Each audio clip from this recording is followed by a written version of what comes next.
Okay, so we are live now, and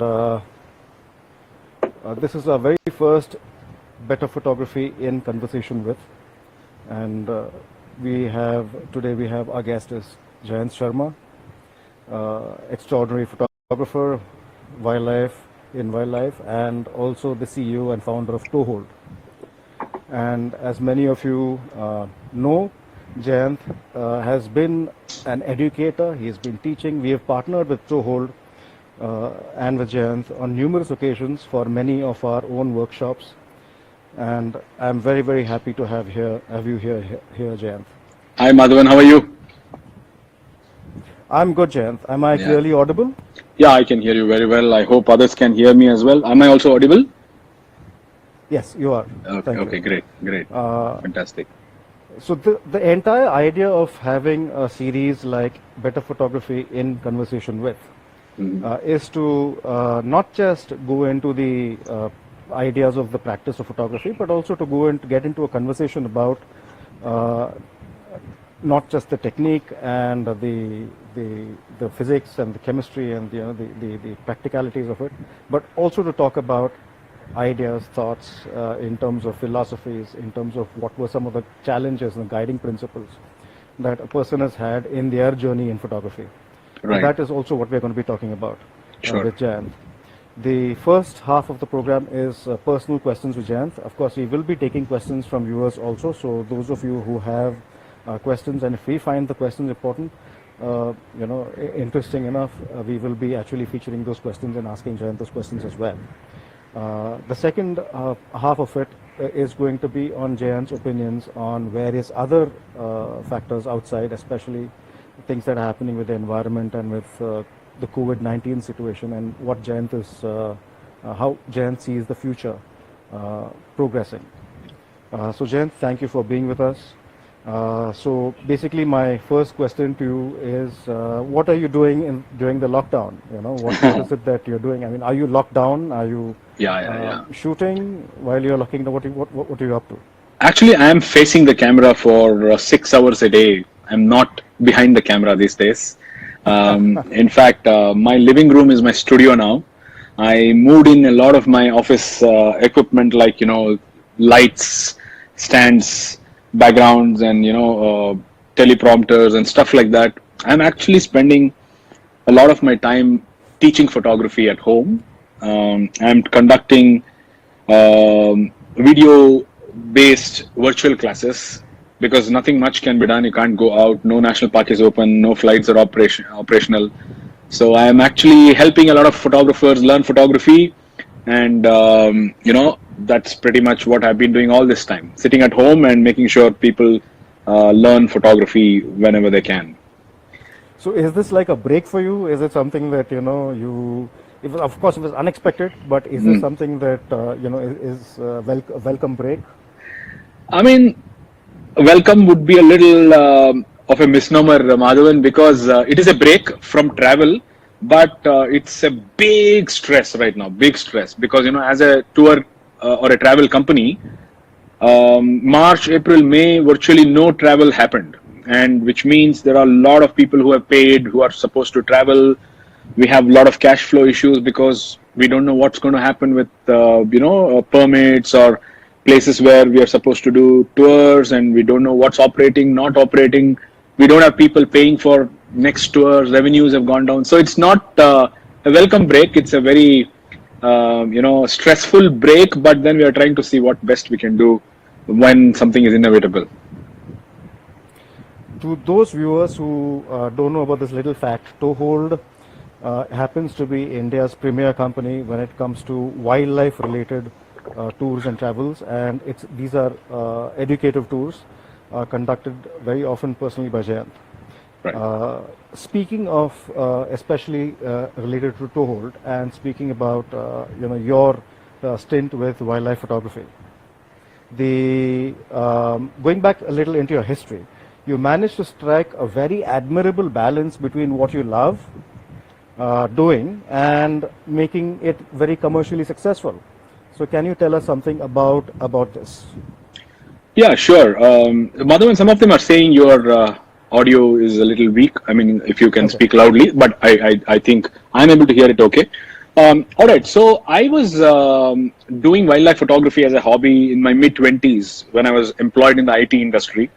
And very early on, I realized wildlife photography is very tough to, be a career because what you produce as a career, the photographs are not something which can be sold so easily because it's pretty much used by organizations like NGOs or magazines and stuff like that, where we can't recover the investments of what we put in for the shoot.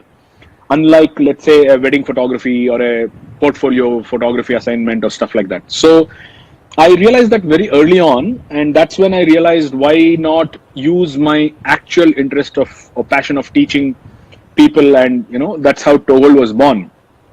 I'm actually a nature lover, and I like the photography world, but I enjoy teaching as much as I can, and that's what makes me more satisfied at the end of the day.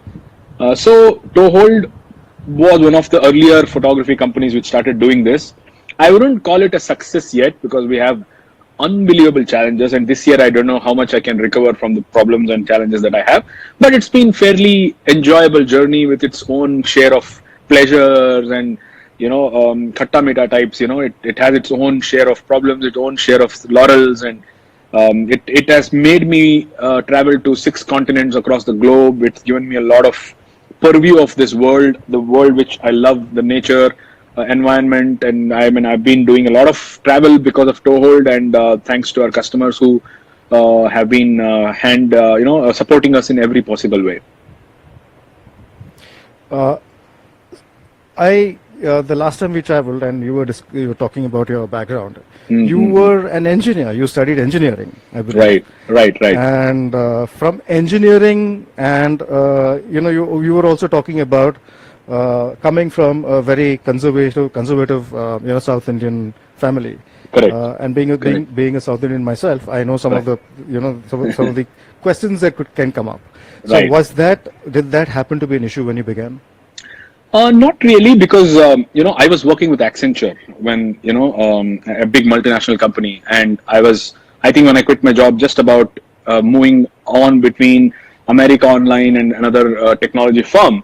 So I think when I decided to quit my job, I was already a reasonably known photographer in the market, I feel, because I had already won an award. I had already got a lot of pictures published.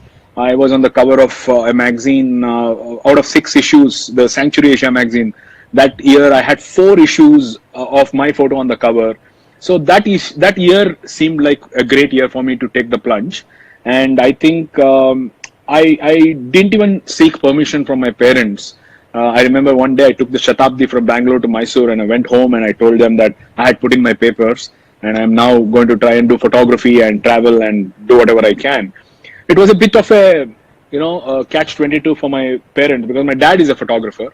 So he was very happy and excited, and he was seeing me grow as a photographer. At the same time, they were too proud of my Accenture ID card. So there were times when we would go to a wedding and there would be these aunts who would come and ask my mom, is your son married? He's working for Accenture and stuff like that. From that level, I had to now start thinking about what's my next month's income going to come from? Where's it going to come from? So that was the shift. My parents were very afraid of what I was going to do, but I was not, because I was in my mid-20s and I was very audacious, like most people in their mid-20s. That was the time to take the risk, and I think it was just good timing for me. Otherwise, I'm not an exceptional person. It's just that I was lucky. I did some smart things at the right time, and I'm trying my best even now. So there's one thing that is very exceptional about you, and that is that you're extremely proactive. It's something that I noticed in all the interactions that we've had, including my own, the Better Photography editorial team. Every time that we've spoken to you, every time that we've asked for images or pictures or an interview, you're extremely proactive. It's one of those traits that I think is instrumental in your success. Right. And I do think you're very successful. I think a lot of wildlife photographers would love to be in your place at this point of time. So if I were to ask you this question, and it's a bit of an odd one, because I know it's difficult to talk about. I would find it very difficult to talk about myself. But if you were to name 5 things or 4 things about you behaviorally or in terms of you as a person, because of which I think, which you think that you've actually made it to this point. And to be honest, this point is a very, very good point. Right. Toehold is doing extremely. It is regarded as one of the top companies in the country. Right. So, what would be those traits that you think made it a success for you? I think to a large extent it was the timing. It was the first mover advantage. So if I had to quit my IT job today, Madhavan, and I start at Toehold today, I would not even be. I mean, again, I keep repeating, Toehold is still on the way to success. It's not successful, but it wouldn't be possible to even survive a year or two. This is our 10th year. On April 6th, we finished 10 years. And we have our own challenges after 10 years as well. But imagine if I'd started the business today, it's a lot more cluttered market, because the first mover advantage was what made us become a kind of a corporate already in 2010, when no company was actually doing photo tours across the world. We were talking about Brazil and Arctic and Antarctica and stuff like that. So I think the right time of entry into the market is one of the most important reasons. Apart from that, I must definitely admit that I have given 366 days in a year to Toehold in the last 10 years. And I work very hard, Madhavan. My day starts very early. I get dreams of work, not dreams of where I should go and what I should shoot. It could simply be a webinar I want to do next week, and it's something I dream of. And usually I'm itching to get up and go and do that, or put a poster or create that in the morning. And I feel I enjoy working hard. I also do smart work, but I feel I enjoy hard work more than smart work, because hard work makes me, I think, like my father, I'm a person who will not be happy to simply sit and watch a movie for a long time or a TV series for a long time. I do watch them, but I'm always buzzing with ideas, and I feel I am a hands-on person as well. I'm not too much of a delegated to an agency kind of a person. So I think these are things which have helped me in the long run. I also learn a lot, Madhavan. I'm still a techie. I write my code even now of all my sites and marketing plans and stuff like that. I learn newer technologies, and that's one of the reasons why, I probably can say that it's better than being otherwise, because technology improvement, learning new technology, new camera wear, marketing stuff, digital marketing, that's my biggest learning. And most importantly, learning finance, Madhavan. As an artist, as a techie, I had no clue of how to read a balance sheet. So over the years, I've become a small businessman who can understand how I'm feeling, how I'm succeeding, reading numbers. So I think 366 days of learning in a year is what I think is important for anybody. And Jayant, if I may add, I think all that learning has contributed to being very clear. That's one thing I notice about you. You have an unusual sense of clarity, the kind of clarity that you usually don't normally see, especially when it comes to commercial areas with photographers. Right.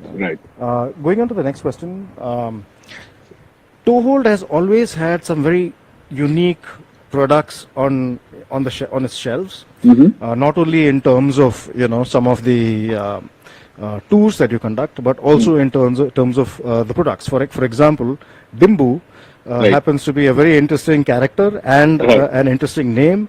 Right. And I think it's one of the best beanbags that I've seen around.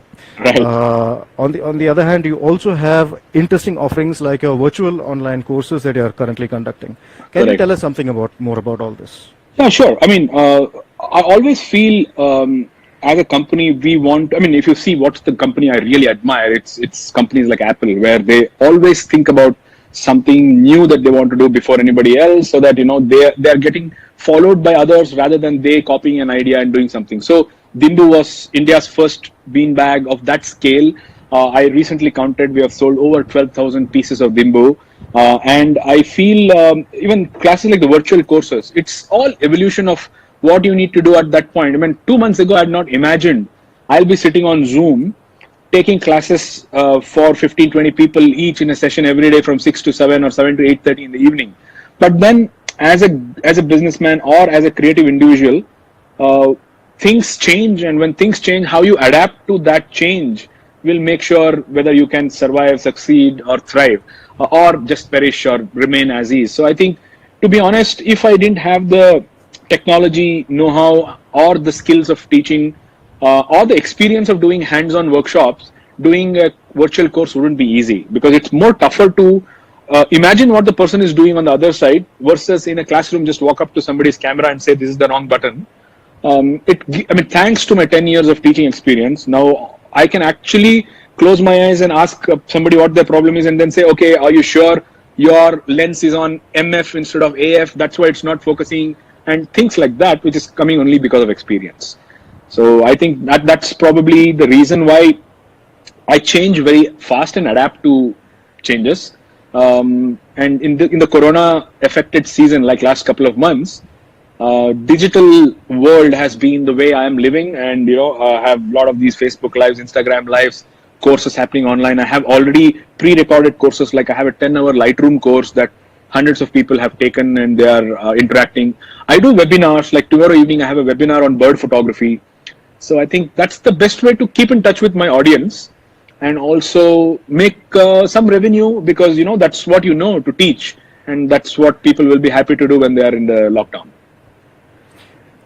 So, Jayant, what were some of the, if I were to ask you to name, let's say, one very, very critical learning that you've had with either with photography or with business, and born out of a very, very challenging experience, what would that be?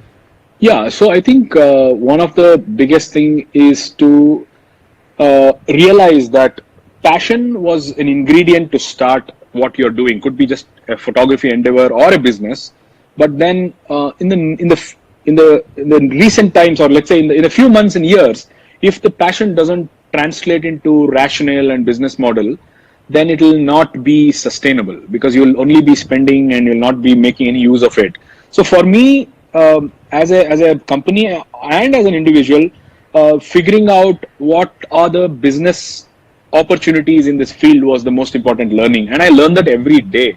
Even now, when somebody says, why don't you do a portrait workshop, which we have not been doing, or a studio lighting workshop, I sense gaps and open-ended problems which are there in the industry, and I try to plug it. So I think it's a matter of gauging from the market, understanding what will work, what will not, being one step ahead of what is there, and taking risks, Madhavan. I think that's also one of the most important aspect of any successful person today. If you play safe, you'll be in a you'll be in a, what can I say, in a shell. And if you take risks, some will work, some will not. And that's, I think, one of my one of the things I think I like about myself is I don't fear failure. I have failed a lot. I don't fear failure. I feel bad when I fail, but then I think it's one of the other things I want to do before I succeed. So I think I've taken a lot of risks in my life. Speaking of photography, I think that the same applies with wildlife photography as well. There are many risks. There are many disappointments, and success does not come very easily. Right. Can you tell us something about wildlife photography, about how the challenges that you face in wildlife photography, and about some of the and what it feels like to succeed? Yeah. So one of the things I feel in wildlife photography is many people start relating to the efforts they have put in. In wildlife photography, what I mean is, for example, let's say I went to Spiti to photograph snow leopard, and I trekked for 3 hours, 4 hours. It was a very tough trek, and in the end, I got some photo of a snow leopard, and I show it to the audience, and the audience is not able to enjoy it because it's not a great photograph. And I feel I put so much effort to the endeavor, and it's not a great photograph, and I start justifying that. The first thing I realized was it doesn't matter how much effort you put. If the result is not great, it is not great. So as photographers, right, people ask me, give me feedback.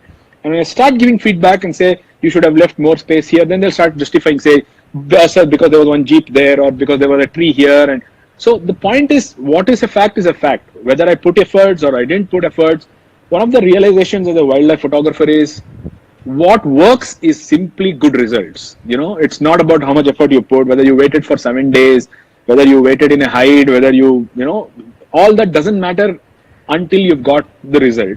So I feel my acceptance to what is a good quality work will never be compromised just because I put in more efforts. So always quality of work comes before anything else for me, and I feel I'm my own critic. Sometimes I don't like something I have done myself, so I won't even show it to people because I know it will not be liked by others if I don't like my own work. So observe and benchmark of good photography is, I think, the most important thing. More than anything, Madhavam, loving nature, falling in love with wildlife is, I think, the much more bigger ingredient. I see a lot of wildlife photographers who don't have that passion for the subject, but they have passion for the camera. I feel, Madhavan, better photography can happen only when you have that passion for your subject. It's not about the camera technique, it's not about the lens, it's not about anything else, but the urge to connect with the subject and show a story or show a picture or tell a rewarding story about your subject. So I think passion for your subject is the much more ingredient than technical know-how and all of that, I feel. I think you're absolutely right there. In fact, even one of the things that I have often spoken about at workshops and wherever I have spoken with groups is that what makes a photographer is not the understanding, necessarily the understanding of photography itself, but it is a certain love and passion for the subject. Which is why, if you actually notice, parents Right. of a newborn child, they automatically become great photographers because they suddenly have a interesting subject and subject that they love so much, that they want to record so much. They automatically become very good photographers. True. Even someone who absolutely does not know anything about photography ends up having a wonderful portfolio of their children, especially in today's times, because cell phones, of course, are so easily accessible, and Right. people keep on making photos on their cell phones as well. True. It's one of those things, about photography. Right. In other genres of photography, like for instance, I do a lot of my own style of street photography, and a lot of people do their own styles of documentary photography, or they document their families, or they document their subjects. Right. We often end up going back, like for instance, at this point of time, during the time when we're all locked down at home, we tend to go back to our hard drives and try to figure out and very often we come up with a picture that we've made like 10 years ago, or 5 years ago, or 7 years ago, which we might have slipped, or we might not have thought much of it back then. But we suddenly realize that there's something very interesting to that image now. Right. Does that happen often in wildlife photography, or does that happen with you? I think to an extent something opposite is happening with me. What I thought was amazing in 2006 seems very ordinary today to me. But because there is no emotional connect with the subject, because it's not my sister or brother or father or son or child. But I look at that as a photography quality output. But then I have different feelings about the species or the problems or the animal and stuff like that, not about the photograph. I feel over years my photo is improving, and every year I see a difference in the improvement. But one thing I must tell you, every now and then I go back to a 5-year-old catalog, I go back to a 10-year-old catalog, and I realize there are so many pictures that I ignored then, but today might seem interesting that didn't catch my attention back then. So it happens to me. I'm these days in the lockdown time using a lot of my free time to figure out what these images were in 2011, 12, 13 that I ignored, and they're still worth showing into the world. Tell me a little bit about your shooting process. I understand that that wildlife photography is quite a technical genre. You need to plan for the kind of environment that you will be in. But tell me a little bit about your process. How do you actually go about preparing? Sure. Just a quick note, guys. I'm observing all the questions you're asking. At some point, we will definitely take your questions. I'm looking at all your technical questions. Let's quickly answer a few questions, then we'll pick up some of it. Please keep going ahead and answering your questions. We'll definitely answer them when possible. So, sorry, Madhavan. So you were saying the process of how I take pictures, right? So I'm a very natural photographer. So what I mean is, I don't get up a morning and decide that today I want to go and make a backlight picture of a lion. That's not how it works. So I am a very reactive photographer. What happens is, on the field, when I see something, my ideas flow in, which is completely extemporaneous. It is not planned, and it's not like a shoot where you set up everything and you go and you get that output. For me, it is something which I wouldn't know I will shoot a backlit lion 5 minutes before I shoot it, because that's the kind of field I work in. And because of my sound knowledge of all the signs of photography, when I see an opportunity, I use my technique and art happens on the spot. So I'm very, what can I say, natural. I don't plan my shots. I react to the situation, I react to the light.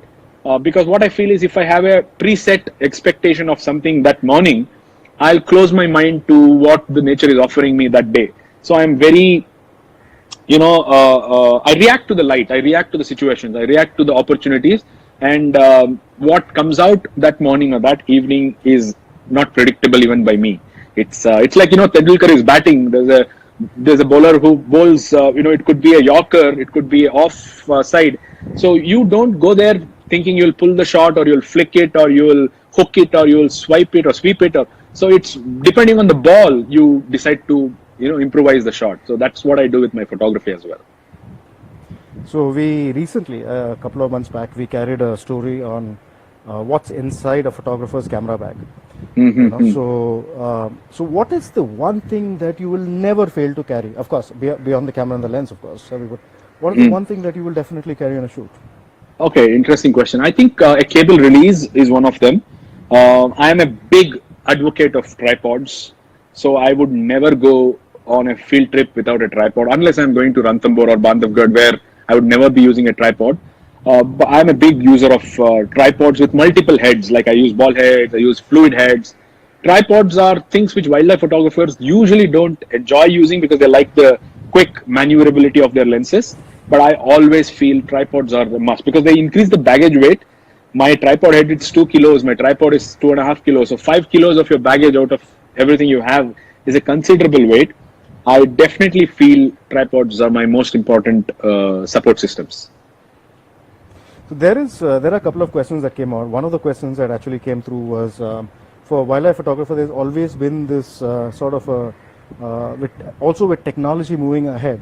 There's always been an idea that APS-C sometimes can be better than full frame, and full frame can be better than APS-C because of the control that you have with depth of field, and APS-C because it has got better reach. Right. What would you prefer? So these are two of the questions that came through in our question. Yeah, I just saw somebody mention like I think ClickInd or something, D500 and D7500. Well, a D500 is definitely a much more ergonomically powerful body than a D7500. Even though it might have the same size of the sensor, it might have same megapixels sometimes. The ergonomics of the camera, the focusing speed, the tolerance to higher ISOs might be different. I have never used a crop body for 12 years now, Madhavan. Ever since I moved to a D3 in 2009, 2008 and 2009, D700 in 2007 and D3 in 2008. I have never ever touched a crop body. I feel in 2010 for a couple of months I used a Canon 7D when it was recently launched. But I am a big full frame camera user and I wouldn't bank on the crop sensor to get reach. I'm actually going to be using a long lens, and at some stage you must believe that even if you have the crop sensor, there'll be a bird or an animal which will be so far that you still have to crop for getting, I actually have a problem with cropping. I don't like cropping because I always want maximum file size. And two, I try to use the longest lens if I feel something is far away. Like I went to Spiti recently for the snow leopard. I usually use a 600mm lens, but I carried a 800 for this trip. Instead, I would see people using a crop body and making the 600 work like 900 or whatever like that. So for me, full frame is my because of two things. One is the high ISO capabilities of full frame cameras, the quality of image, the depth of field. I mean, you can get amazing out of focus backgrounds, and the ergonomic design of the bodies. They are so big and they have buttons around. I like the feel of the body in my hand. So I personally never used a crop for a long time, unless of course I'm instructing how to use one.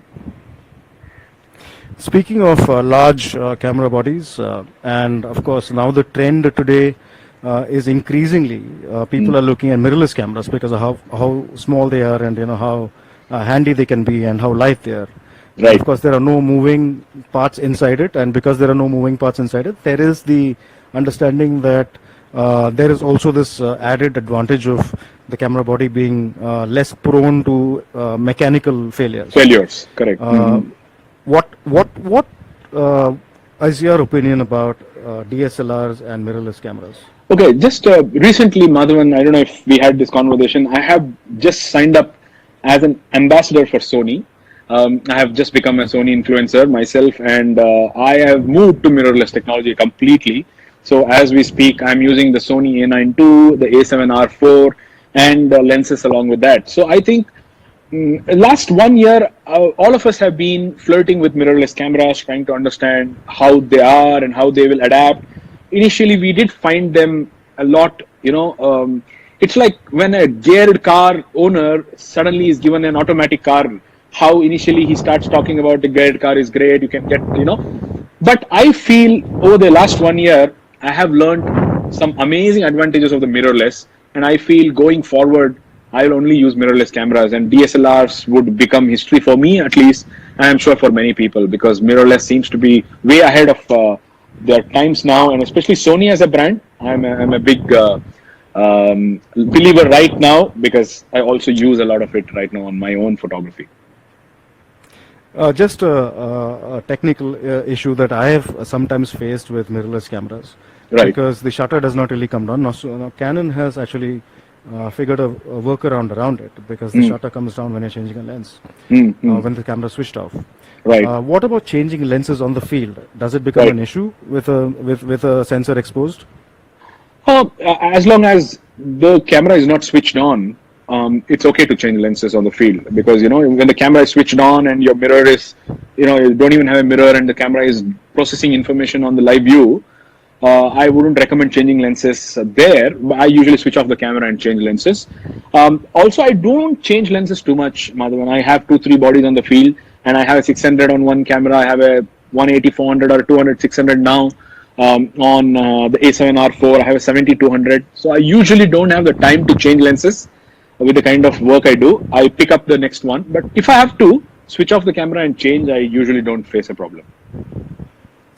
There was a question that came. I'm just trying to find it. It's related to your purchase of the 200-600. Why the 200-600? And so I believe that was a question that was being asked. Okay, 200-600 versus 400-600. Okay. 400-600. That's Yeah. So Krishna Bajaj is asking that question, right? So Krishna, Right. I don't use the 200-600 as my primary lens. It's always a secondary lens.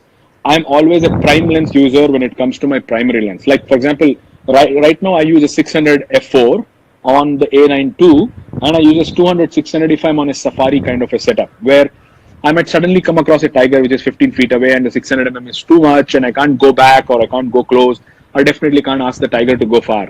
So I use that kind of a lens now.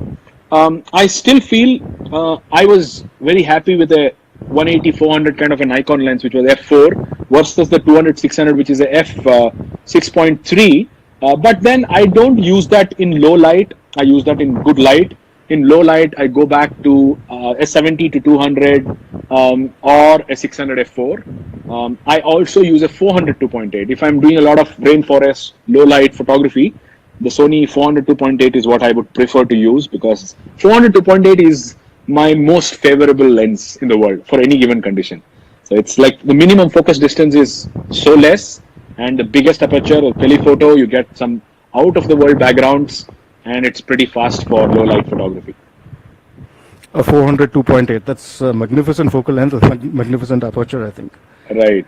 There is a question that speaking of these kind of equipment, especially large lenses and expensive camera bodies. One of the questions that has come from Manoj is that there is a lockdown period. So then what should we do to Right. improve our photography? What should we do to do any kind of photography, in fact? Right. So Manoj, I feel always find something good in everything bad. Like for me personally, Manoj, I am spending a lot of time teaching photography these days. So I urge all photo enthusiasts to learn and improve their skills, hone their knowledge. Could be about photography, could be about printing, could be about processing, could be about some new technique they want to learn. Use every free day and time to improve your knowledge. As a mentor, I am doing the same to learn, because nobody knows everything, right? So I am using my free time to learn. Sometimes what happens, I have a 4 o'clock class, finish the class at 5:30, I have a next 7 o'clock class. That 1.5 hours, I sip a tea and I go back looking for something I want to learn. So I teach and I learn. I teach and I learn. I feel everybody should spend this time to learn something they don't know. It need not be even photography. It could be anything. Like if you want to learn music, this is a great time now. If you want to learn how to code, this is a great time now.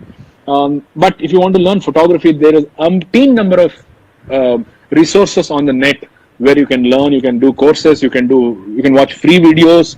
Please use every minute of yours. If you can't click pictures, to hone your skills, because once the lockdown is over, you can get out. You have new skills that you can use to experiment and take pictures. So I think learning is the answer to the lockdown. Are there any steps that you would recommend? Like, for instance, learning is a very, very huge thing. Would you recommend learning about the kind of about animals, about wildlife? What would you encompass as learning during this time? Right. So many people ask me they want to become a wildlife photographer and they don't know photography. So what should they learn? So definitely they shouldn't think about wildlife photography there. They should think about the basics of photography, because like your engineering's first semester or second semester, you are a chemical engineer, mechanical engineer, or a software engineer. You all learn the basics in the first semester. Likewise, the most important thing for a wildlife photographer to learn is the basics of photography, and make sure the foundation of technology and the science of cameras, the theories of, let's say, what is depth of field, what is different autofocus systems, what are metering systems.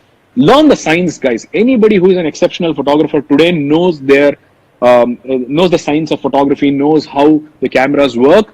Because I keep asking people, what is photography, art or science? And my answer is, it's a lot of science used to create art. So please learn the science. Otherwise, artistic outputs that you want, but you're not capable of doing it on the camera because your science is not as good. So I feel start with the basics, learn about all these kind of things. In fact, I must mention, if you allow me, Madhavan, I have a course called Fundamentals of Photography. It's a free workshop during the lockdown. It's a 3-4 hour class. People can watch that and create a foundation. And then they can figure out how to learn the next step of what they want to.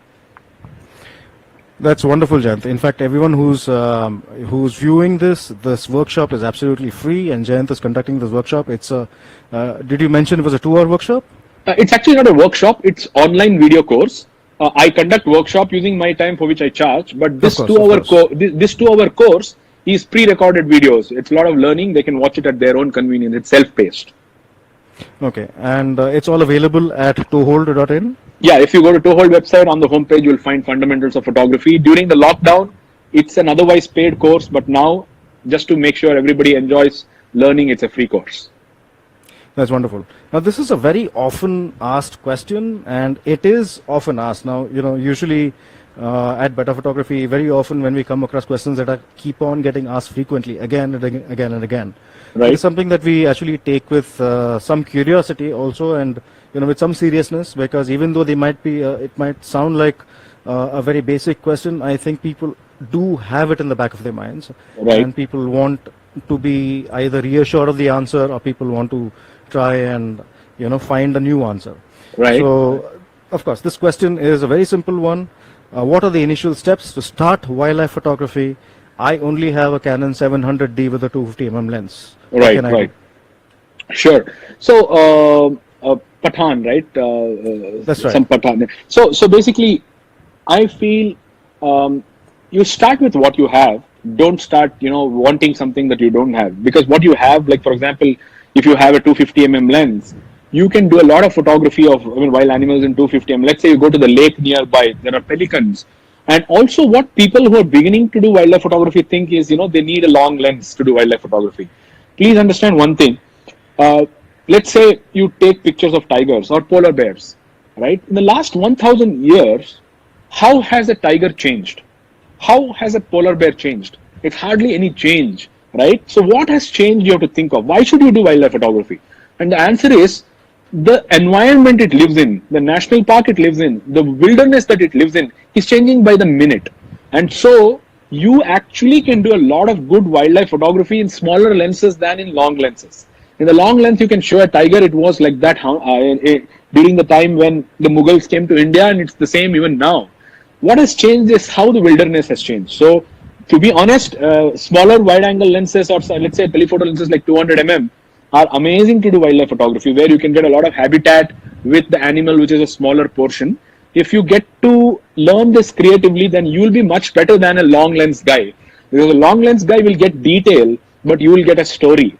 And I feel, don't worry about your, what can I say, the lack of focal length that you have. You can do a lot of it with the lens you have, and then that's the way you start. Going forward, you will also, good thing is now you can rent lenses in every major city.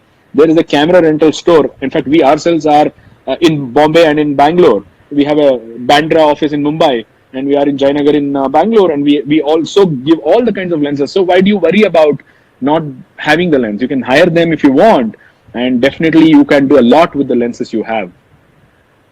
So I think it all begins with with a conviction that, okay, let me do something, let me start somewhere, and let me see what happens. I think that would be the way to go, because very often we think about it too much and we don't really start out, we don't really explore.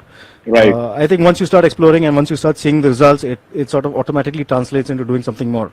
Right. That's what I think is very, very important for most photographers who are a little scared of moving into the realm of wildlife photography. True. I think you can even, possibly even start with nature photography. True. Nature itself is so beautiful, and nature is not just fauna. There is also flora there. There are plants, there are leaves, there are trees, Absolutely. there are landscapes, there is the skies, there's the water. Even some of these things which seemingly are lifeless, it's actually a part of the ecosystem and of habitats. It's all there. And two more things, Madhavan. I think if somebody wants to know how they can make a mark in wildlife photography today, I feel underwater photography. Hardly 10 people in this country are good underwater photographers. There is such a huge population. So please look at, so I keep telling people, find something that most people are not doing if you want to become good very fast. So again, if you want to go and do the same tiger and you say, I don't have the Bamera male's portrait, I don't have the Khali's portrait or this portrait, you are not doing anything new. There are already 5,000 people who have it. You are the 5,001th person. So it's better to find subjects or genres which are not explored much, so that you have some kind of a uniqueness in your work. Could be insect photography. Recently when we did the Z Changemaker thing, we awarded a guy who did insect photography, right? Because that was the project he had, right, where macro stuff, right? Lot of great insects and flowers and small subjects exist in nature as well. It need not be megafauna. Likewise in diving, you don't have to go after sharks and whales and manta rays. You can go after small stuff, macro work in underwater photography, which has not been explored at all. Right. Of all the years of experience and teaching that you've had, you must have come across, traits of students that take them far. What would you say are important, fundamental things that, behaviors or traits that a wildlife photographer should have? Okay, interestingly, one should never feel they know it all, including me, because, if they do that, they'll always block their scope for improvement. I feel always wanting to learn is something which will help wildlife photographers improve themselves. And I've seen people who have become very good to an extent where I ask them to be one of the mentors in Toehold now to teach newbies. When my own students or my own participants who came to learn, and they have reached the level where I request them to try and make some time to be mentors at Toehold. And that can only happen if they have been a good learner in the past. So I think that's one of the most important things. Secondly, you have to be also a good observer. And if you're a good observer, you learn. You have to see what is working. When somebody wins an award, you have to question what might be the reason why the judge felt that picture was worth the award. And you should see the other pictures. Always, for me, after a contest is over and they announce the winners, I find a lot of learning in going and seeing the pictures which won. And I learn what I have not been doing as a photographer and what the trend of today is. Like, for example, animal in habitat, as I'm speaking of, is today's trend, not close up of in the 90s and 2000s, right? We had all these salons which would find a small tiger in a big frame and give feedback to the user saying, you should have gone closer to the tiger, or you should have used a longer lens. The subject is too small in the frame, kind of a feedback, which is like horrendous these days. Today, the habitat is as important as well. So I think trends change and you have to observe to keep learning and become good. Speaking of learning, I believe you once mentioned that E. Hanumantrao, Yeah. who is one of the, to me, one of the most greatest legends of wildlife photography in India. Right. Right. I had the privilege and I had the honor of being able to see him, meet him at Right. his home. Right. He was he was in advanced years at that point of time. But what Hmm. I saw over there was absolutely stunning. Right. He Right. had every single negative, every single frame that he had shot. He had catalogued it. He had diaries. He had books. He had Right. notebooks of every sale that he had done of every picture. He was so incredibly meticulous. I believe he Mm. was a great family friend of yours. Yeah. I Yeah. remember Absolutely. that you had Absolutely. I still mentioned it. remember his There's wife handing. I mean, when he's doing a shoot, his wife would hand over the lens he wants. She knew the equipment as good as him, and he would be seeing through the viewfinder and say 50 kodu, and then she would hand over the equipment to him, and yeah, that's the partnership they had. And the incredible thing was, until his middle ages, he was actually until he reached his middle age, where he shifted to 35 he was shooting with a Hasselblad, Correct.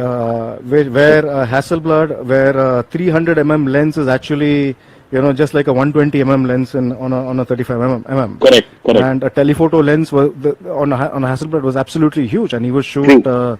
True. Wild animals, tigers and crocodiles, and things like that with them.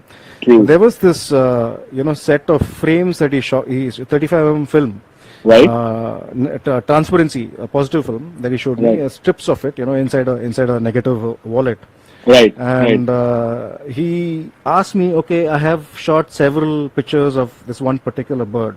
Mm, Tell mm. me which is the one that which I will never pick, okay, to send to anybody.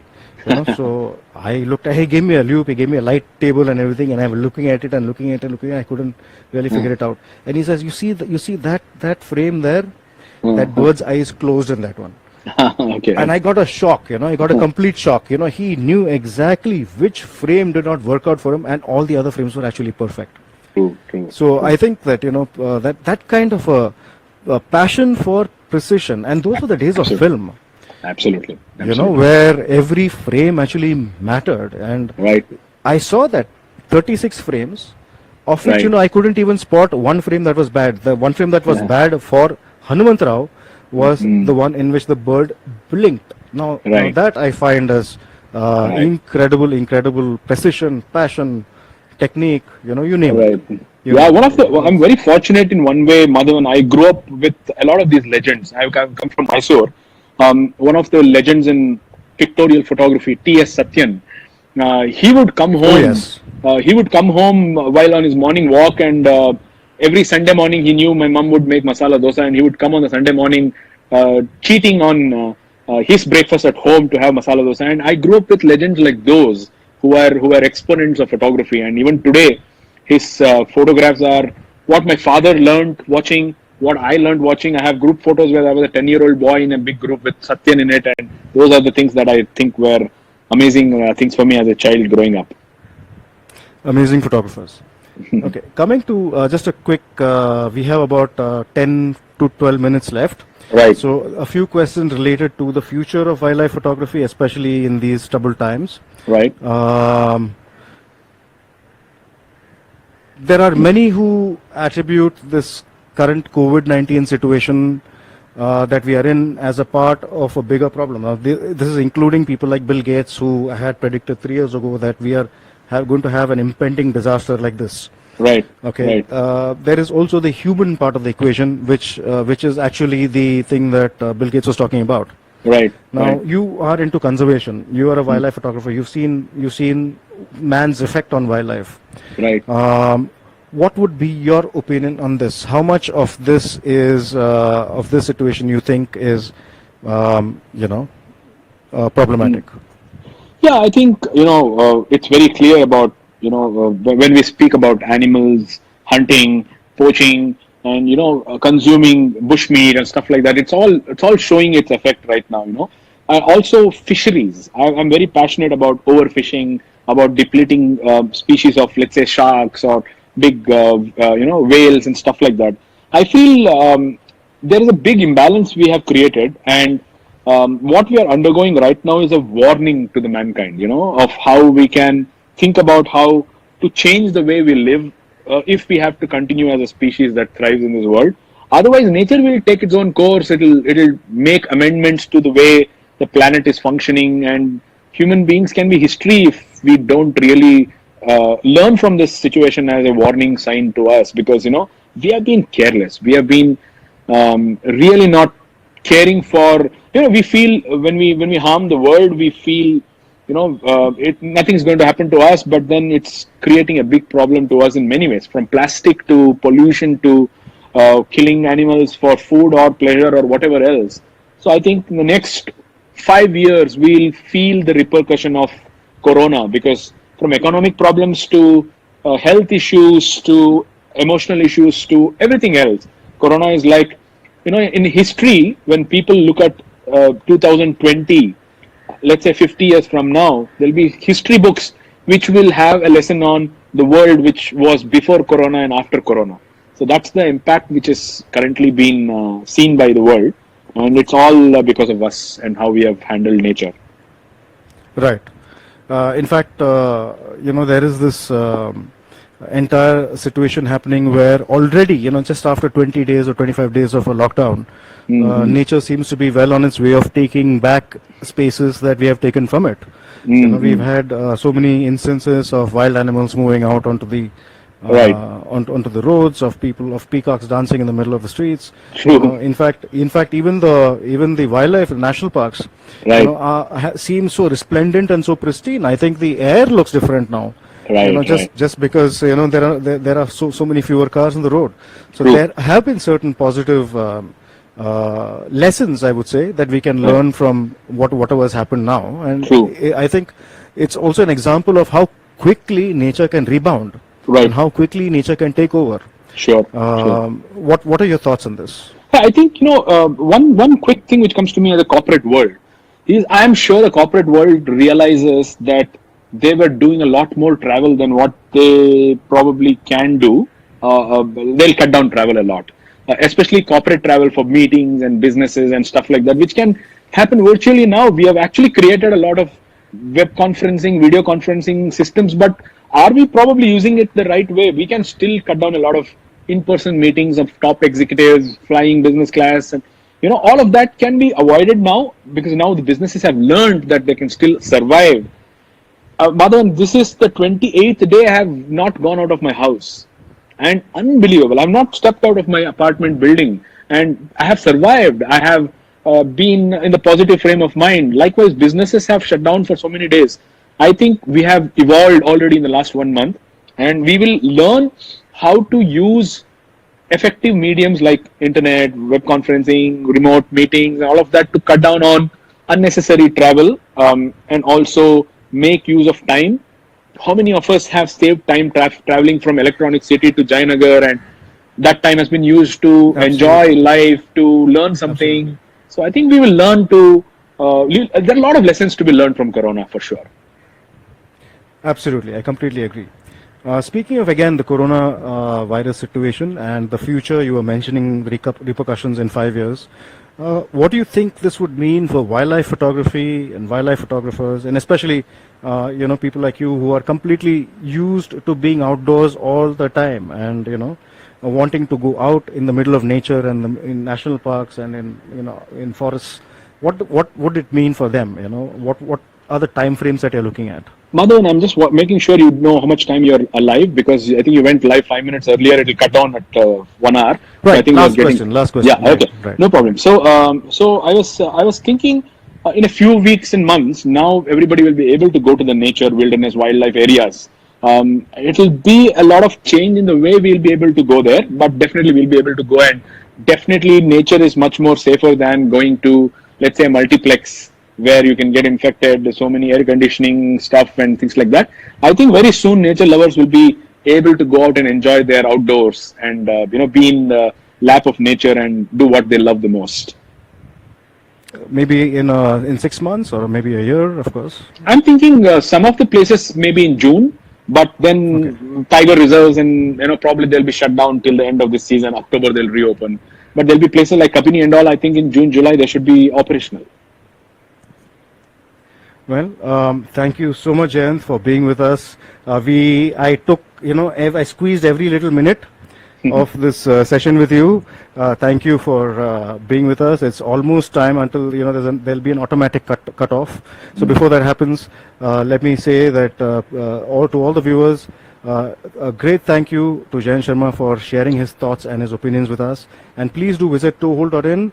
You'll find a lot of very interesting resources Courses. over there, including workshops and learning sessions that you can make very good use of. Right. And stay tuned with all the activities that we have in the Better Photography website and Better Photography Forum. We're going to come back with more sessions of In Conversation With, but we also have Q&A sessions with Sridhar Kunte. We also have other kinds of things happening, the 3-minute exhibit and various other videos that we're putting up. So stay tuned. Thank you so much, Jayant. And, Thank you. Yes. Thank you very Please much, see you. everybody. I'm seeing a lot of them who are going to, who are saying they attend my courses in Lightroom and the course and webinar tomorrow. Thank you very much. I hope to give whatever I can back to all of you. Thank you. Thank you. Thank you so much, Jayant. Bye.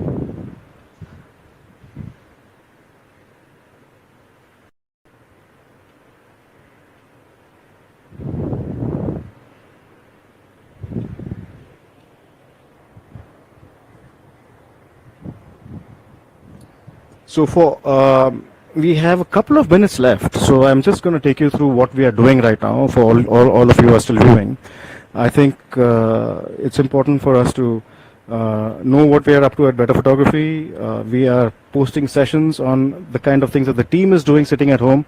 We are posting sessions on answering various kinds of questions. We are also doing all kinds of talks with photographers like Jayant Sharma. So stay tuned.